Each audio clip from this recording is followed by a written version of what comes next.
In today's video, I am going to teach you how to always show or hide the Google Chrome Bookmarks bar guide.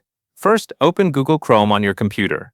Once Chrome is open, you can use the keyboard shortcut to show or hide the bookmarks bar instantly. Press and hold Ctrl, Shift, and B at the same time. As soon as you do that, the bookmarks bar will toggle.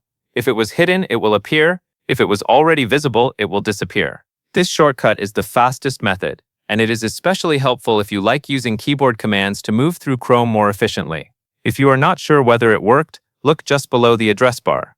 You can also do the same thing through the Chrome menu. In the top right corner of the browser, click the 3 vertical dots to open the main menu. From there, move to Bookmarks, and then click the option to show or hide the bookmarks bar.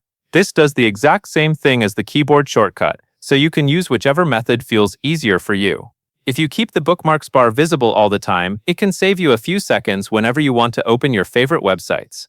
On the other hand, if you prefer more screen space and a simpler look, hiding it can make Chrome feel less cluttered. You can switch between these two views anytime, so you are not locked into one setting. That covers everything you need to know.